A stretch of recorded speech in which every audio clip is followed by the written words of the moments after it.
All right, so today we're going to talk about growing citrus indoors. Um, there we go. Okay, so today where are we going? Well, I want to talk a little bit about the history of citrus, and then we'll talk a little bit about the cultivation, things that you need to do to make sure that you're taking care of citrus appropriately. From there, we'll talk a little bit about pest management, propagation. We'll touch a little bit on pruning and cultivar selection. So as you can see, I want to get through a lot of stuff. So we're going to go ahead and jump right into it. So citrus has been cultivated for over 4,000 years, and there's really four main core ancestral species. It's going to start with our citron. That one is native to northern India. Mandarin comes from China. Pomelo hails from Malaysia, and Papadea is from tropical Asia. It's native to tropical Asia, and it's actually a subgenus of the citron. Citrus will, one thing you need to keep in mind when it comes to citrus is it will easily cross-pollinate with any other types of citrus fruit.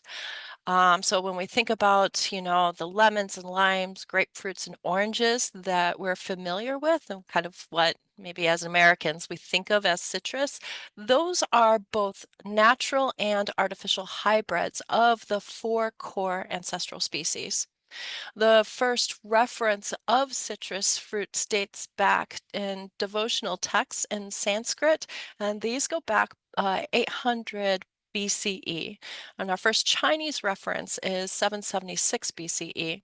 And then from there, citrus left Asia and traveled the Silk Road to make it into Europe.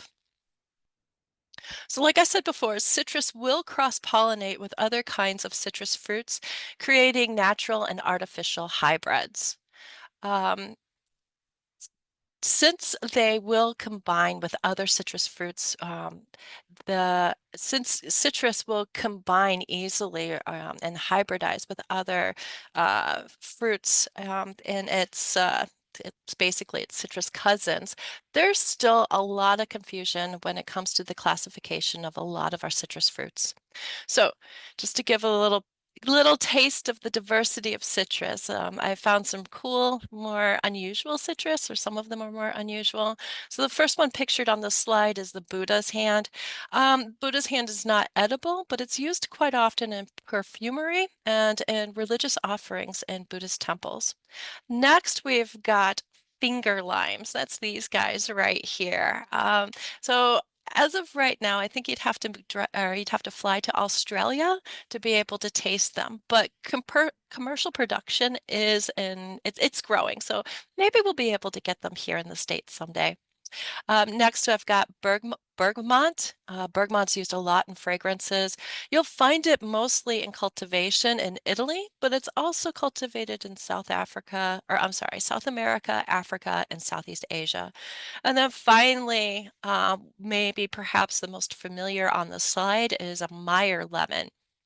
Meyer lemons are a cross between a citron and a mandarin pomelo hybrid. And you may be familiar with mandarins, or, I'm sorry, Meyer lemons. Meyer lemons tend to be less acidic than regular lemons and a little sweeter.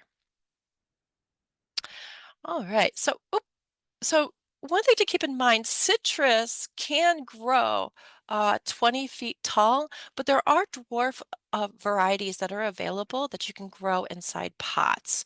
And so here I've got a picture of one that's clearly not very tall, but or not very large, but you can definitely see you can grow them in rather small pots. Um, when we're thinking about citrus, they tend to have really, really dark, glossy leaves. Sometimes you can find varieties that are variegated.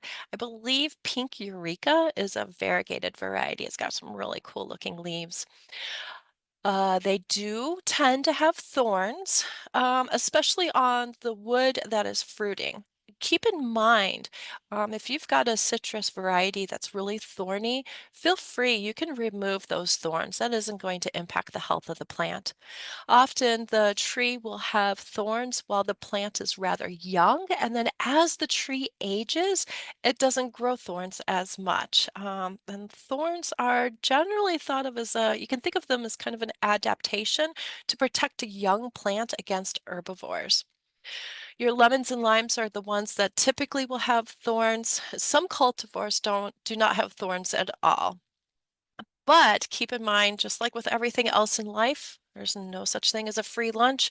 So if you've got one of those varieties that doesn't have thorns, they tend to sometimes have less flavor and be less productive. Some oranges have short, blunt thorns at the base of their leaves. So just something to keep in mind.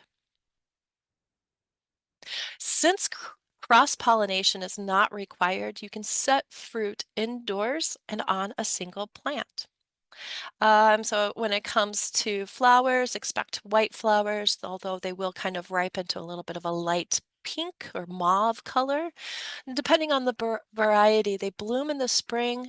They tend to bloom in the spring and will harvest the fruit in the fall or the winter.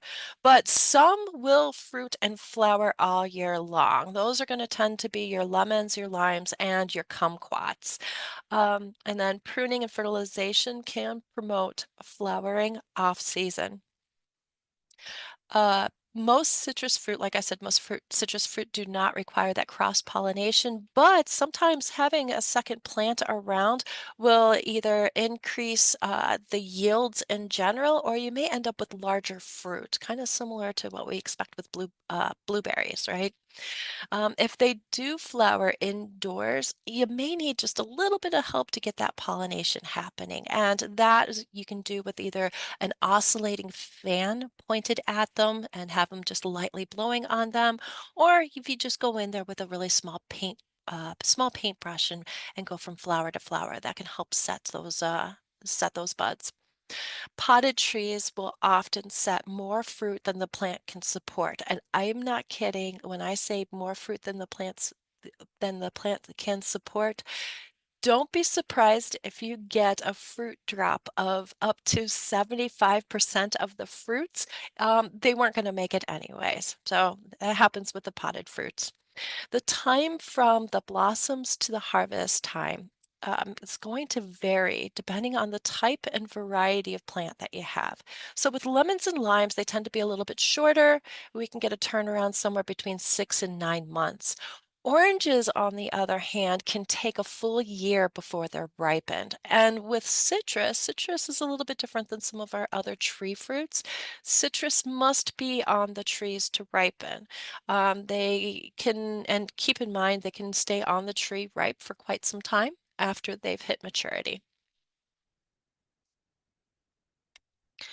Indoors, your citrus will need the brightest light that you can provide. So shoot for a south or a southwest facing window. You want as much direct light as possible. And unlike some of our other tropical plants that we bring in the winter and we take out in the summertime, citrus, you cannot force it to go dormant. Something like an angel's trumpet, brugmansia, we can force them to go dormant. They're a little bit easier to manage. We can't do that with citrus. And so we need to make sure that we're maintaining bright, direct light. And we also need to maintain a pretty high level of humidity. Keep in mind, keep in mind that growth is going to slow over winter, but the plant doesn't go completely dormant. And if you want it to go into flower, while it's indoors, you may need to add some supplemental lights. Personally, I really like these clamp lights. They're rather inexpensive, and with the clamps on them, you can get them nice and close to the plant. Keep in mind, you're going to want that light probably 4 to 6 inches away from the plant. Need further distance than that, and it's really not getting the full benefit of the light. Citrus actively grows at 55 to 85 degrees, but it can tolerate slightly cooler or warmer temperatures. Um, It can even tolerate near freezing temperatures for really short periods of time, but just keep in mind that's really going to stress it out. They don't want those cold temperatures, but they will stay alive. We really want to avoid any abrupt temperature shifts. Drastic changes can cause the fruits that are developing on it to be aborted. The other thing to keep in mind, though, is while we don't want those abrupt temperature shifts, we do need a daily shift of 10 degrees from morning into the evening if we want flowering to occur. And that's pretty true for a lot of our tropical plants. Um, Once the temperatures are consistently over 50 degrees at night, we can go ahead and move our citrus plants outdoors for the growing season. And then we want to bring them back indoors before those temperatures drop into the 40s. Gradually acclimate your plants to the new light levels when taking them outdoors or bringing them inside. Remember, plants don't have feet, right? So, that's where I keep saying we want to stress not only we want to avoid dramatic shifts in temperature, but we also want to avoid dramatic shifts in light. And so we're going to harden our plants off when we take them outdoors and kind of the opposite when we bring them in the fall. So it's kind of thinking about what we do with our tomatoes. So if we're bringing them in, we're going to start off, they were maybe out on a patio over the summertime. We're going to put them on our front porch where maybe an eastern exposure. So they're getting some light, but not quite as much as they were. Let them stay there, maybe vacation on the porch for a week, and then you're going to bring them inside. And then you're just going to do the exact opposite in the spring when you take them outdoors. Citrus prefers a slightly acidic, a slightly acidic, well-drained medium. One thing to keep in mind, because I'll be showing you a couple of different products as we go through today's program, these are meant to be examples, so they're not necessarily an endorsement. But all of these, you'll notice, they've got both for citrus and cactus. So both citrus and cactus like something that's going to be really well drained. The peat-based mixes work well, or you could use just a regular commercial potting mix. If you are going to go with a regular potting mix, I would add maybe a third pea gravel or some pumice or maybe even turkey grit to improve that drainage. And then this is going to be true anytime we're growing plants in containers. Containers must have drainage holes. When we're growing citrus, if you got to get to pick the shape of the pot, you may want to consider one that's going to be a little bit deeper rather than shallow. And the reason why is we're really kind of thinking about the weight of the tree as it grows. You can keep them in 12 to 14-inch pots. So you can keep them in pretty small pots for pretty long periods of time. You just are going to need to root prune them probably once every 3 years or so, 2 to 3 years. So citrus are heavy nitrogen feeders. They like an acidic fertilizer or something that's going to be all purpose, but shoot for something with a 2-to-1-1 ratio. So that could be something that's a 10-5-5, a 20-10-10, or here in this citrus mix fertilizer, we've got a 6-3-3. So that's the ratio that you're looking for. And try to look for something that's got the trace minerals iron, zinc, and manganese, because those are things that your citrus will benefit from. Granular slow release is generally best, but you can use a water-soluble fertilizer during the growing season, so April through October here in Wisconsin. And then just keep your eyes out for yellowing leaves like this. This may be a sign of chlorosis. In that case, it just means that it needs a little shot of nitrogen. As with all watering plants, overwatering is an issue of frequency, not volume. So I've got a quick little video that's going to illustrate that.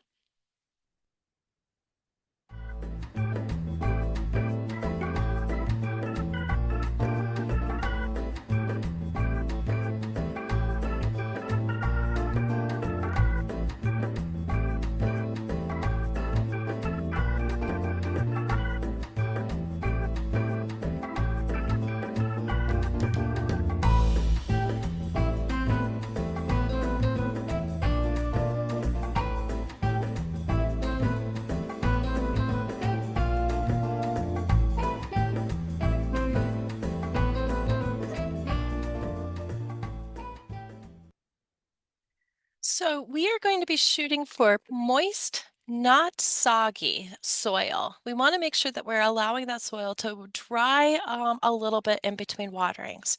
And how we water, this is going to be true for everything. We want to water until water comes out of the bottom of the pot. We want to make sure that all of the roots get water. And we also want to make sure that we're flushing those minerals, we're leaching them all the way through the pot. We're not getting a buildup right at the surface. And keep in mind, if you see cupped or yellow leaves, that might be a sign of excessive water. So that might just mean you need to slow down on the watering. Don't water as often. Keep in mind, overwatering is an issue of frequency, not volume. Okay, so now we're going to jump into pest management, and I just want to give you a little bit of a framework to think about both your indoor plants and your outdoor gardening plants too. So we want to apply the principles of IPM, and that's integrated pest management. It's not the greatest sounding. I'm not a big fan of the name, but I am a really big fan of of what it is. And so it's a framework that you can use to apply to all of your plant problems. So we're going to start with knowledge. You want to learn as much about your plants. What pests are they susceptible to? And then we want to learn about the pests. I'm sorry. And then we want to learn as much as we can about those pests. We want to learn about their life cycle and the conditions that they prefer. And then we also want to know what is the evidence that we're looking for their presence. And that might be something like webbing. Maybe we're looking for honeydew, things like that. If you know what to monitor for, you're going to be able to take actions before you've got a full-on infestation. And then just know you want to also take note of the surroundings of the plants. Next, we're going to monitor for activity. Well, plan to scout for insects at least once a month in the winter time. We've got a monoculture inside the house. We don't have those natural predators that would help us keep the insects in check. So make sure that you're checking the undersides of the leaves as well. Evidence of pest activity is going to depend on the pest. So spider mites are usually too small for us to see without magnification. So what you will notice with spider mites is webbing on the leaves. Some pests like whiteflies and fungus gnats are easy to monitor using yellow sticky traps. Once you've found evidence of the pest indoors, you will want to know what is the most effective way to control the pest, saving those chemical solutions for last. And then knowing common citrus pests will help you identify a problem before it gets out of control. So here's some examples of some pretty common citrus pests. Brown soft scale and two spotted spider mites, aphids, mealybugs, and whiteflies. Those are the things that I would be looking out for. And honestly, those are all pretty typical indoor insect pests. So how can you keep them in check? Wash the plants periodically with water.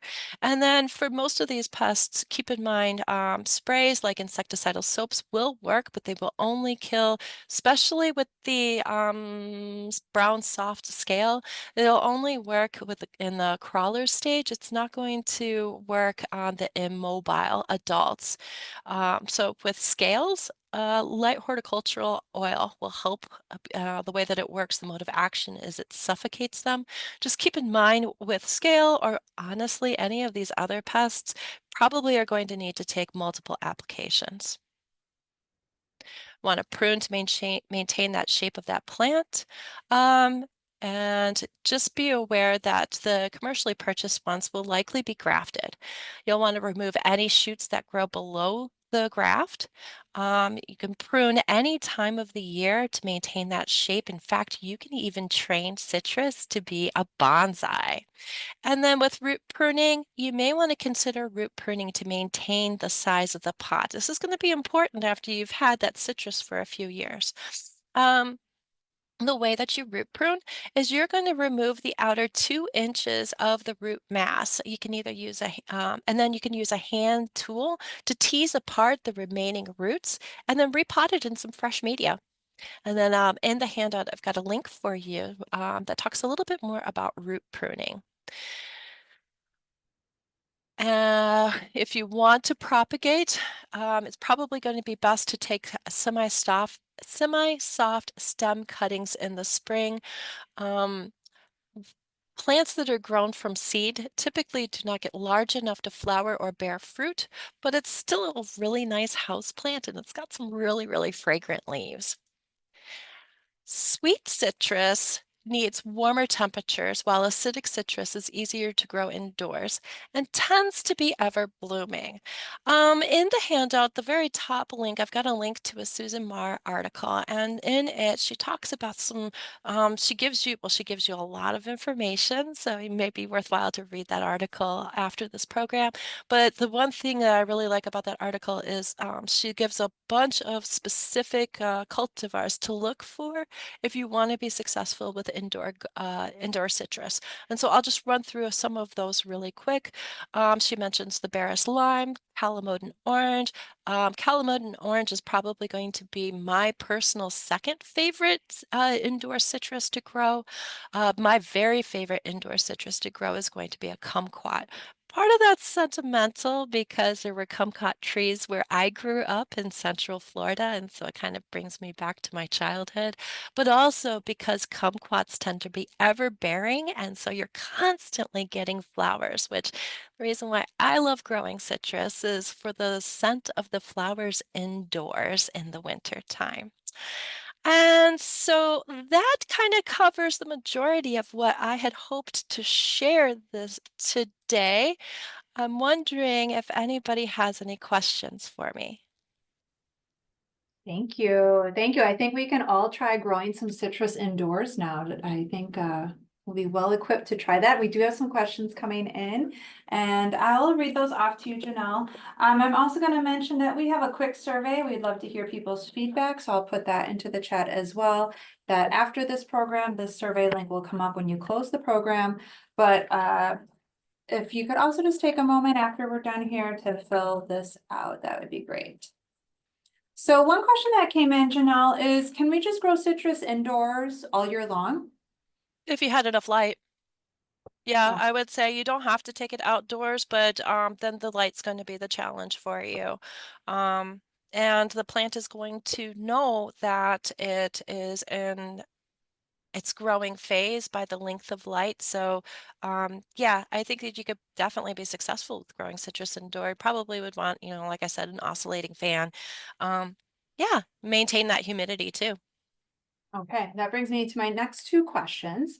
Is one about the light. So when you have that, maybe a supplemental light, how long should you leave the light on the plant for at a time? How much light does it need?